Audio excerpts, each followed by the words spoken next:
हमसे कहा गया है कि -6x⁴ minus 3x² plus 5y⁴ ये हमें एक एक्सप्रेशन दी हुई है और इसमें से हमको 2x⁴ minus 8x² minus y⁴ को घटाना है। तो सबसे पहले तो इसको मैथ की भाषा में लिख लेते हैं कि हमें क्या करना है। तो ये कुछ ऐसे हो जाएगा 2x⁴ minus 8x² minus y⁴ इसमें से हमको ये जो एक्सप्रेशन दिया हुआ है, ये ग्रीन वाला एक्सप्रेशन, इसको हमको घटाना है। यानी कि ये कुछ ऐसा हो जाएगा -6x⁴। ध्यान रहे कि ये माइनस इस वाले टर्म का माइनस है, अलग से कुछ नहीं है। -6x⁴ minus 3x² plus 5y⁴ ये आ गया हमारा क्वेश्चन हमारे सामने। अब मैं चाहूँगा सबसे पहले कि आप इसे एक बार खुद से कोशिश करें करने का, फिर उसके बाद अगर नहीं होता है तब हम तो इसको मिलके साथ में देखने ही वाले हैं। तो अब चीज़ यहाँ पे ये है कि इस वाले एक्सप्रेशन में से ये वाला एक्सप्रेशन घटाना है हमको, और जहाँ घटाने की बात आती है दो अलजेब्राइक एक्सप्रेशन को, तो हमको पता है कि हम लाइक टर्म्स, एक जैसे टर्म्स को ही जोड़ या घटा सकते हैं। तो चलिए अब हम इसे सॉल्व करना शुरू करते हैं। तो खैर वो तो बाद में देखेंगे कि कौन से टर्म्स लाइक हैं, कौन से नहीं हैं, कौन कंबाइन हो रहे हैं, कौन नहीं हो रहे हैं। उससे पहले इसको अच्छे से एक सीधे तरीके से लिख लेते हैं। यहाँ पे है हमारे पास 2x⁴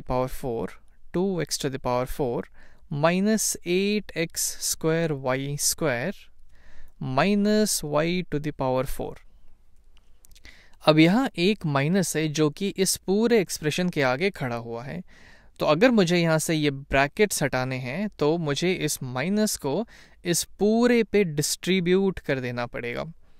इसको आप ऐसे भी सोच सकते हैं कि इस पूरे चीज़ का ये माइनस आगे लगा हुआ है। यानी कि अगर मुझे ये ब्रैकेट्स यहाँ से हटाना है तो मुझे माइनस को हर एक के साथ मल्टीप्लाई करना पड़ेगा। माइनस ऑफ -6x⁴ हो जाएगा plus 6x⁴, minus minus plus हो जाएंगे। माइनस ऑफ माइनस 3x² हो जाएगा प्लस 3x², और माइनस ऑफ प्लस 5y⁴ हो जाएगा माइनस 5y⁴। बस इसी बात को हम लोग लिख लेते हैं। ये हो जाएगा प्लस 6x⁴ प्लस 3x² और माइनस ऑफ 5y⁴। हाँ, अब यहाँ पे एक बड़ा सा सिंपल सा एक प्लेन सा एक्सप्रेशन बन गया है। बस अब हम लाइक टर्म्स देख लेते हैं और इनको ऑपरेट कर देंगे। तो सबसे पहले हमारे पास है 2x⁴। अब देखते हैं इसके जैसा और कौन सा टर्म है यहाँ पे। अब यहाँ पे है माइनस ऑफ 8x², लेकिन इसका जो वेरिएबल पार्ट है इसके जैसा तो है नहीं, तो ये दोनों लाइक टर्म्स तो होंगे नहीं।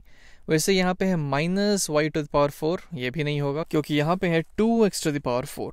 यहाँ पे आते हैं तो देखेंगे 6x⁴ है। अब इसका वेरिएबल पार्ट और इसका वेरिएबल पार्ट सेम है, यानी कि ये 2 टाइम्स ऑफ कोई चीज़ है और ये 6 टाइम्स ऑफ सेम चीज़ है। तो ये दोनों जो होंगे लाइक टर्म्स हो जाएंगे। उसके अलावा यहाँ पे है माइनस 8x²y²। अब जल्दी से देख लेते हैं इसके जैसा कौन सा है। तो x²y² यहाँ है और x²y² यहाँ पे है, तो ये प्लस 3x²y² दूसरा टर्म है जो कि इसके जैसा हो जाएगा। उसके बाद आता है माइनस y⁴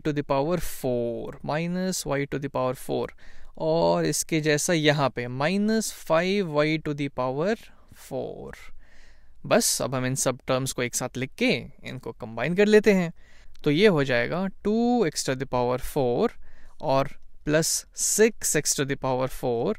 यहाँ से ये हो जाएगा माइनस ऑफ 8x²y² और प्लस ऑफ 3 टाइम्स x²y², और फिर हमको फाइनली मिल जाएगा माइनस y⁴ माइनस 5y⁴। अब है 2x⁴ प्लस 6x⁴, यानी कि 8x⁴। Minus of 8x²y² plus of 3x²y²। तो इसके कोफिशिएंट्स को हम लोग आपस में ऐड कर देंगे, तो -8 + 3 हो जाएगा -5 और इसका जो वेरिएबल पार्ट है वो ज्यों का त्यों आ जाएगा, x² y²।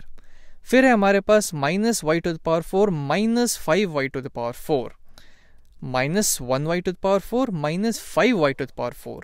तो -1 और -5 हो जाएगा -6, तो ये हमें दे देगा -6y⁴।